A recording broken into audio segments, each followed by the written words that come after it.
पण जरा विचार करा, जेव्हा संगीत रंगभूमीला उतरती कळा लागली होती तेव्हा एका घराण्याने संपूर्णपणे संगीत रंगभूमीला वाहून घेतलं, नाट्य संगीताला जिवंत ठेवलं. मग अशा घराण्याबद्दल आपल्या मनात कृतज्ञतेची भावना असायला नको? आज त्या घराण्याच्याच एक शिलेदार आपल्या भेटीला आले आहेत. स्वागत करूया कीर्ती शिलेदार यांचं.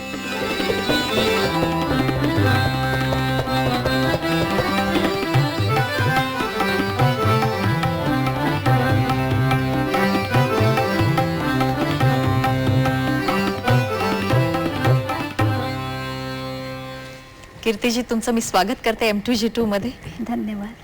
तुमच्या घराण्यालाच स्वरांचं वरदान लाभलेलं आहे. जयराम आणि जयमाला शिलेदार यांच्या घरात जन्माला आल्यानंतर तुम्ही गायिकेऐवजी दुसऱ्या काही झाल्या असतात तर आश्चर्यच होतं. पण लहानपणी तुम्हाला काही वेगळं बनायची इच्छा होती का? मुळीच नाही. पहिल्यापासून जसा लोहचुंबक असं खेचून घेतो त्याप्रमाणे संगीत नाटकानं मला पहिल्यापासून खेचून घेतलेलं आहे. लहानपणी आम्ही आईवडिलांची नाटकं बघत होतो तर त्यावेळेला सारखं असं वाटायचं आपण इथे काय करतोय, आपण तिथे जायला हवं रंगमंचावर, हे असं पहिल्यापासूनच वाटत होतं. त्यामुळे आम्ही घरी आल्यावर सगळी नाटकं पाठ झालेली होती आणि सगळ्यात गंमत म्हणजे कोण चुकतं याच्यावर फार बारीक नजर आमची असायची आणि त्याची टिंगल करणं, त्याची नक्कल करणं, त्याचं विळंबन करणं हे आम्ही करायचो. आणि प्रत्येक पात्र कसं बोलतं, त्याची धाटणी कशी असेल त्याप्रमाणे बोलायचं. म्हणजे संगीत नाटक तुमच्या नसा नसात भिनलं होतं. पण त्याच वेळेला वडिलांना असं वाटलं की नाही, हे फक्त टिंगल टवाळी करतायत, यांच्या अंगात काहीतरी कलेचं एक अंश आहे हे नक्की. तेव्हा याला वळण मिळालं पाहिजे. चांगलं करण्यासाठी काही परिश्रम पडतात याची यांना जाण मिळायला हवी. एवढ्यासाठी त्यांनी आम्हाला, मी, माझी बहीण लता आणि चुलत भाऊ सुरेश, वयवर्षे लता 12 वर्षाची, मी 10 आणि चुलत भाऊ 8 वर्षाचा, संगीत सौभद्राचं आमिष ठेवलं. आणखीन हे करणार का म्हटल्यावर आम्ही उड्या मारून सांगितलं करतो. तिथनं सुरुवात. अरे वा, काय सुंदर. म्हणजे तुम्ही तुमच्या आठवणींना उजाळा दिलात. तो काळच डोळ्यासमोर उभा राहिला. आता तुम्ही आमच्यासाठी एखादं नाट्यगीत सादर करा. जरूर. ममात्मा गमला, ममात्मा गमला, मम आत्मा गमला, मम आत्मा गमला. नकळत नवळत हृदय तळमळत, नकळत नवळत हृदय तळमळत, भेटायाच्या देहा आत्मा गमला, मम आत्मा गमला, मम आत्मा गमला, मम आत्मा. एकची वेळ जरी मज भेटला, एकची वेळ जरी मज भेटला,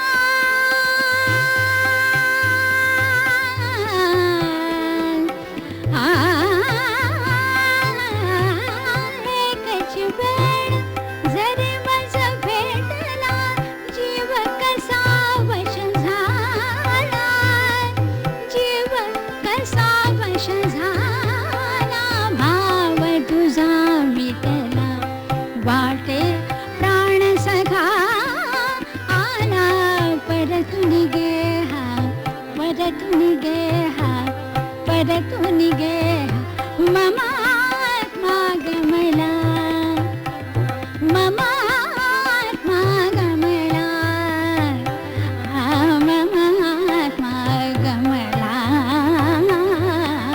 मम आत्मा गमला, मम आत्मा गमला, मम आत्मा, मम आत्मा, मम आत्मा गमला.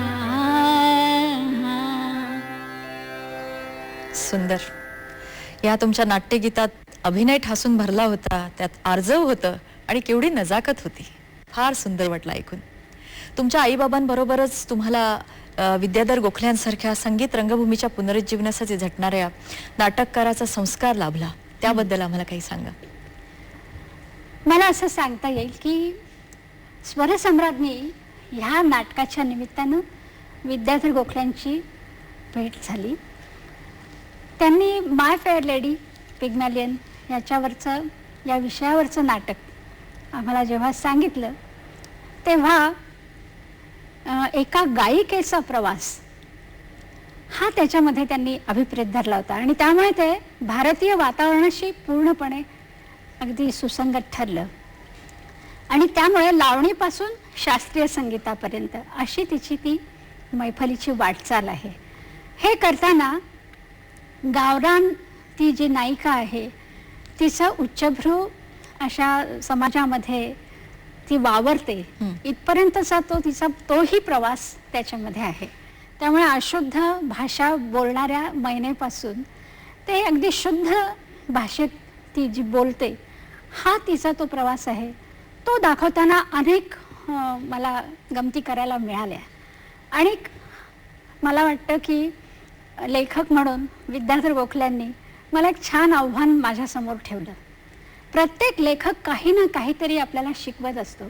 तसं मला वाटतं की आम्ही ही जुनी नाटकं करतो त्यामध्ये देवल, किर्लोस्कर, गडकरी, खाडीलकर ही महत्त्वाची लेखक मंडळी आहेत. त्यामध्ये खाडीलकर हे अतिशय तेजस्वी नाटककार आहेत असं मला वाटतं. काहीतरी सद्गुणांचा काहीतरी ते त्याच्यामध्ये एक तुमच्या समोर आदर्श ठेवत असतात.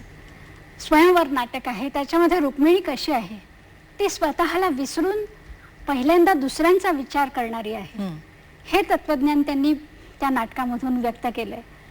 मानापमान नाटकामध्ये केवळ संपत्ती म्हणजेच सर्व काही असं समजणारी भामिनी पण जेव्हा तिचे डोळे उघडतात तेव्हा ती पूर्णपणे बदलते. आणि प्रेम म्हणजे ही काही लोभाची गोष्ट नव्हे ह्याचा तिला साक्षात्कार घडतो. तर हे अशा प्रकारे हे तत्वज्ञान शिकण्याची संधी या संगीत नाटकांमुळे मिळते. आणि म्हणून मला असं वाटतं की लेखकांचे फार मोठे उपकार आहेत आमच्या.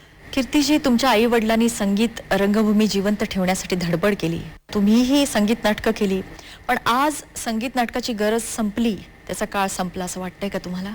असं मला मुळीच वाटत नाही. प्रत्येक कलेचं काही महत्त्व असतं. आणि आज ग्लोबलायझेशनचा जो जमाना आहे त्याच्यामध्ये सगळा समाज हा संस्कृती विहीन होतोय असं मला वाटतं. आणि आपल्या संस्कृतीची पाळंमुळं जर जपून ठेवायची असतील तर आपल्या कलांशिवाय दुसरा पर्याय नाही. आणि संगीत नाटक ही महाराष्ट्राची अशी परंपरा आहे की त्याच्यामध्ये अनेक कलांचा संगम झालेला आहे. आणि म्हणून संगीत नाटक हे जिवंत राहिलं पाहिजे. त्याच्यासाठी रसिक तयार आहेत. नवीन कलाकारांना आम्ही घडवतो आहोत. आणि आमच्याबरोबर नवीन पिढीही आता सौभद्र याच्यासारखे प्रयोग करते आहे. आणि मला आनंदाची एक गोष्ट अशी वाटते की ह्या वर्षी आमचं मराठी संगीत नाटक अभ्यास म्हणून राष्ट्रीय नाट्य विद्यालयात दिल्लीला पहिल्यांदाच अभ्यासक्रमात समाविष्ट झालं. अरे वा. आणि संपूर्ण भारतातनं आलेले 20 कलाकार यांनी शारदा नाटकाचा एक भाग आम्ही त्यांना हिंदी करून शिकवला गाण्यासकट. आणि 20 गाणी त्यांना शिकवली आणि त्यांनी अतिशय उत्तम परफॉर्मन्स त्याचा केला. आणि म्हणून मला असं वाटतं की आम्ही हे जे काम करतोय त्याला म्हणजे तोड नाही. खरंच थोडक्यात ज्या तुमच्याबरोबर गप्पा झाल्या त्या ऐकून खरंच छान वाटलं. क्लोजअप M2G2 तर्फे मी तुम्हाला धन्यवाद देते आणि हे छोटंसं गिफ्ट देते. आभारी. कीर्ती शिलेदार म्हटलं की कशी केलीस माझी दैना, हे गाणं आठवतच. ते गायल्याशिवाय आज तुमची सुटका नाही. आणि हे गाणं म्हणताना मला आनंद वाटतो कारण ही संगीत रचना माझ्या गुरुजींची नीलकंठबुवा अभ्यंकरांची आहे. ऐका.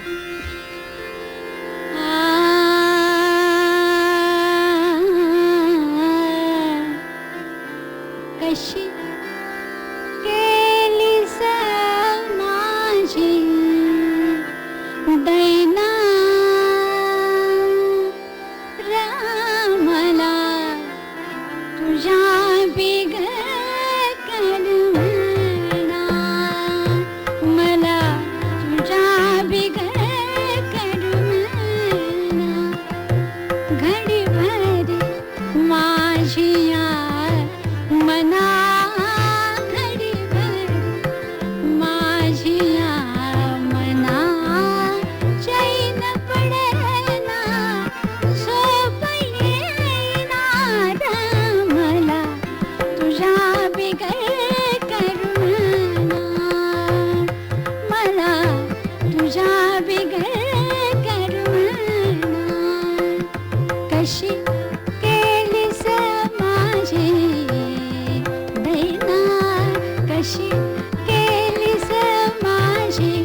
मला तुझ्या बिगर करमे